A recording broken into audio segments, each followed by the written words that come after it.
नमस्कार। नेताजी का road show इस वक्त बदायूं में है और यहां पर चुनावी मुकाबला इस बार दिलचस्प है। बातचीत करने के लिए बसपा के प्रत्याशी हाजी मुस्लिम खां साहब हमारे साथ हैं। मुस्लिम खां साहब, न्यूज 18 ने एक खास गाड़ी तैयार की है जो हर लोकसभा क्षेत्र में जा रही है। हर प्रत्याशी से हम बात कर रहे हैं। आज आप इस पर सवार हैं, कैसा लग रहा है आपको? अच्छा लग रहा है।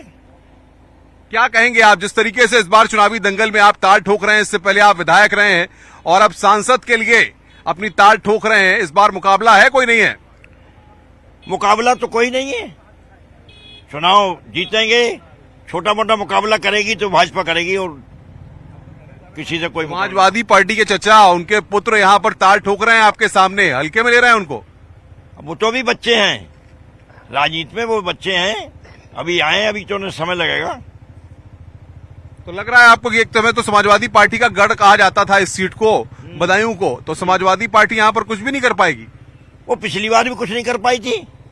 पिछली बार भी तो गठबंधन था, गठबंधन में हारी थी सीट ये। अब तो गठबंधन है ही नहीं।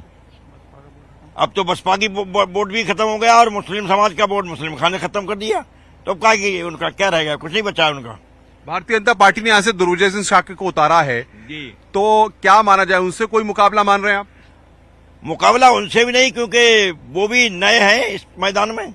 अभी उन्होंने कोई चुनाव थोड़ी किया, लड़ा है, न उनको कोई अनुभव है। मुस्लिम खां 4-5 बार चेयरमैन रहे हैं कस्बे के, ककराला के, और उसके बाद विधायक भी रहे। तो मैं अनुभव है और मैं उम्र में भी उनसे बहुत ज्यादा हूं, इसलिए मैं ही चुनाव जीतूंगा। इसे ओवर कॉन्फिडेंस नहीं कहा जाए मुस्लिम खान साहब आपका, कि आप बार बार ये कह रहे हैं कि मैं ही जीतूंगा? ये तो इसका फैसला तो जनता को करना है ना। जनता तो ही फैसला कर रही है। जब जनता का रुझान मेरे साथ है, इसी पे मैं अपनी बात को कह रहा हूं। सवाल ये है कि बदायूं में आप विधायक भी यहां से रहे हैं, आप बता रहे हैं कि कई और पदों पर आप रहे हैं, तो आखिर इस पूरे क्षेत्र का खेती किसानी भी है, शिक्षा स्वास्थ्य रोजगार के मसले भी हैं, आपका विजन क्या है? अगर आप सांसद बन जाते हैं, जनता आपको चुन लेती है, तो आप करेंगे क्या? मैं तो यहाँ लोगों से फैक्ट्रियां लाने की कोशिश करूंगा। जो फसलें यहाँ किसान कर रहा है उसकी व्यवस्था सही से कराने की का करूंगा, जिससे कि मेरे क्षेत्र के नौजवान बेरोजगारों को रोजगार मिल सके। यही सब मुझे करना है। सबसे बड़ी बात यह है कि यादव परिवार जो है उसमें इंडी गठबंधन है।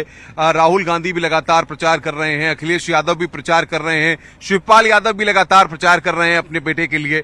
तो इनसे आपको नहीं लग नहीं रहा कि हाँ ये कोई ताकत है बड़ी? नहीं, बड़ी ताकत तो इसलिए नहीं, ये सिर्फ परिवारवादी पार्टी है।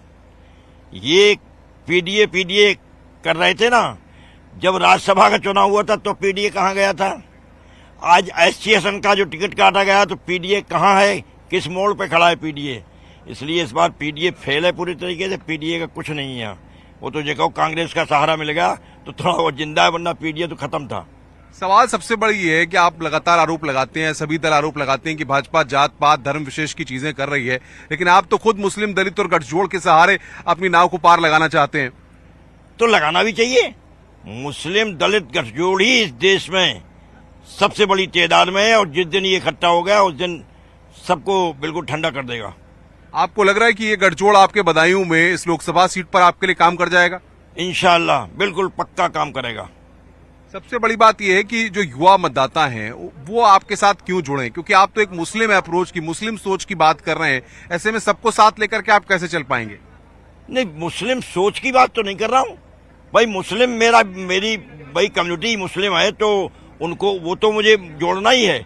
लेकिन इस पार्टी के साथ ये कश्यप समाज के खड़े हैं, कहाँ गए हैं? मनोज कश्यप हैं, ये मेरे साथ खड़े हैं।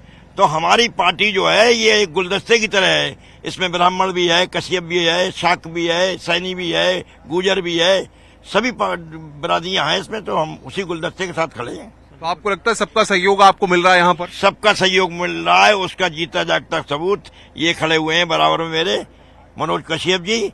तो ये जीता जागता सबूत है मेरा। लेकिन लगातार समाजवादी पार्टी या कांग्रेस के नेता ये आरोप लगाते रहे हैं कि बीएसपी जो है वो भाजपा की बी टीम है और भाजपा को सपोर्ट करने के लिए या भाजपा प्रत्याशियों को जिताने के लिए प्रत्याशियों को उतारा गया, इस तरीके के आरोप लग रहे हैं।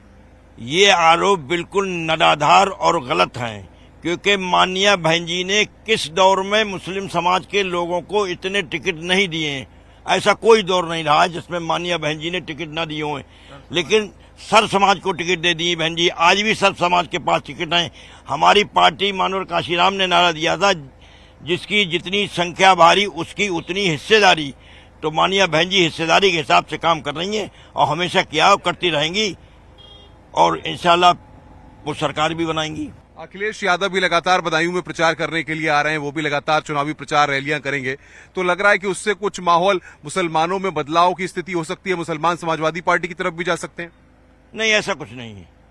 वो यादवों के लिए कर रहे हैं, लेकिन वहां भी कोई फर्क नहीं पड़ेगा।